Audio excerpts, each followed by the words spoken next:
রেস্টুরেন্টের থেকেও ভালো বিরিয়ানি এখন তোমরা বাড়িতে বসেই বানিয়ে নিতে পারবে। আর আজকের এই বিরিয়ানিটা কিন্তু আমার লাইফে বানানো সব থেকে বেস্ট বিরিয়ানি। না না, এটা আমি বলছি না, যারা যারা এই বিরিয়ানি খেয়েছে তারা কিন্তু প্রত্যেকে এই একই কথা বলেছে। চলো চটপট তাহলে তোমাদের সঙ্গে আজকের এই বিরিয়ানির রেসিপিটা শেয়ার করে ফেলি। যেহেতু আজ পুরোটাই মাটন বিরিয়ানি হয়েছে, তাই কিন্তু আমি পেঁয়াজের রসটা আজকে প্রেসার কুকারের মধ্যেই তৈরি করেছি। প্রথমেই রিফাইন তেল গরম করে ওর মধ্যে আগে থেকে কুচিয়ে নেওয়া পেঁয়াজগুলোকে সামান্য পরিমাণে নুন দিয়ে ভালো মতন লাল করে ভেজে বেরেস্তা করে নিতে হবে। এরপর আদা আর রসুনের পেস্ট করে তার থেকে রসটা বার করে নিয়ে এর মধ্যে দিয়ে দিতে হবে। আদার পরিমাণটা কিন্তু এতে বেশি থাকবে। এরপর মিঠা আতর, গোলাপ জল, কেওড়া জল, বিরিয়ানি মশলা, কাশ্মীরি লঙ্কার গুঁড়ো, ঝাল লঙ্কার গুঁড়ো, হলুদ এবং পরিমাণ মতো নুন দিয়ে এটাকে ভালো মতন ফুটিয়ে নিতে হবে। এরপর মাটনটাকে দিয়ে 80% সেদ্ধ করে নিতে হবে। আজকের মাটনের পিসগুলো যেহেতু 100 গ্রাম সাইজের ছিল, তাই কিন্তু আমি 6টা সিটি মেরে নিয়েছিলাম। মাটন সেদ্ধ হয়ে গেলে একটা ঝাঁঝরি দিয়ে তুলে নিয়ে আলুগুলোকে দিয়ে 3টে সিটি মেরে কিন্তু আলুটাকেও 80% সেদ্ধ করে নিতে হবে। আর এই ফাঁকে কিন্তু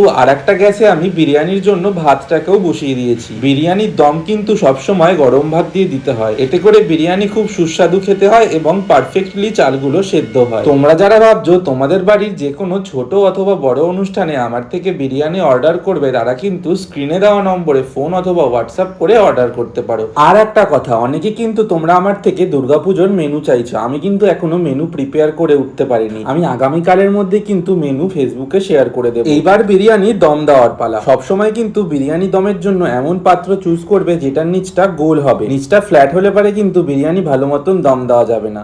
তো সবার প্রথমে আলু আর পেঁয়াজের রসটাকে দিয়ে দিলাম। এরপর দিয়ে দিলাম এক সাইডে মাটন গুলোকে। এরপর উপর দিয়ে খোয়া ক্ষীর, বিরিয়ানি মশলা আর আলু বোখরা গুলো দিয়ে দিলাম। আর আগের থেকে দুধের মধ্যে কিন্তু আমি গোলাপ জল, কেওড়া জল আর মিঠা আতর এবং চিনি দিয়ে একটা মিশ্রণ বানিয়ে রেখেছিলাম, সেটাও কিন্তু এর ওপর দিয়েই দিয়ে দিলাম।